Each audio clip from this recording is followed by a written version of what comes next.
back to my channel, Less Cooks More. I'm gonna stop and give you a second to subscribe. If you're not already subscribed, thank you very much. Today we are cooking Brussels sprouts, potatoes, and salmon, so stay tuned. I'm gonna start with the potatoes. So I'm just gonna rinse them. I already picked off some of the spuds or the little like vines that you see growing out of them. And then I'm going to put some salt in my boiling water, and I'll put the potatoes in after that. One thing that I thought about is I should have cut them beforehand, but I don't do that, so you'll see me cut them after they get a little bit warm here. So I'm cutting them into fourths, so I cut them in half and then in half again. And you'll see that it's actually easier to cut them, but there's like a little circle in the center of the portion of the potato that hasn't been cooked yet. And then I toss them back in to boil before I take them out and put them in a bowl.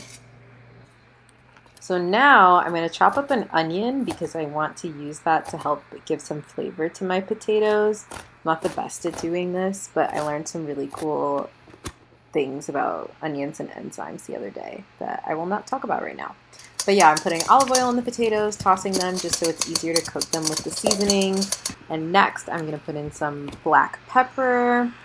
I put in a ton. You don't have to. I just love pepper. Then some garlic powder. I didn't have garlic cloves, so I was pretty generous with this. Onion powder next. And then I'm going to put in some paprika. I would probably put in more next time because it adds really good color. And then pink Himalayan salt, which is my favorite type of salt. I also put in just a tad bit of cumin. I don't know why, but it tasted good. And then these other two I'm just going to hold for later. I put in the onion, and then I'm going to mix it all together. So you can stir it or toss it. I didn't want to get another spoon, so I just tossed it. And then I'm going to dump it all on a foiled pan. I ended up getting another spoon anyway. And then I'm going to get ready to bake that.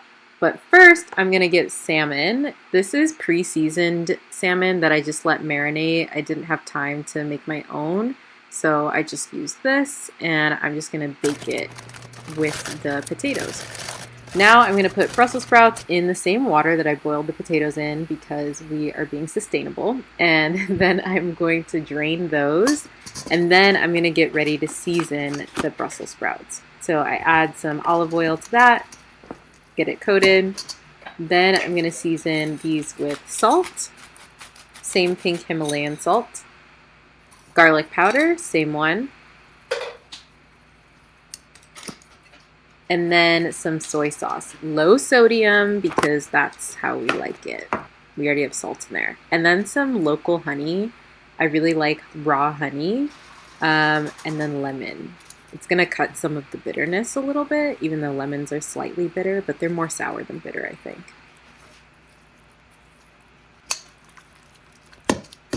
Once we mix it all in, I'm going to get ready to put that in a separate pan that is also foiled. And I actually dump the juices in. You don't have to do this if you want them to be crispy. And then I add more honey and more garlic just for flavor. I have a sweet tooth, so I like that. Then I'm going to put these in the oven at 375 degrees, and here's the outcome. Everything looks good, and then when we get to the Brussels sprouts, they're burned. I was on the phone with a friend, unfortunately. So while I was socializing, my Brussels sprouts were burning, but they still taste good, I promise. I'm meal prepping, so that's what I'm doing right now, just putting everything into my little cute containers and closing those up to get ready to put them in the fridge. But thank you all so much for watching. Comment below what I should make next. Bye.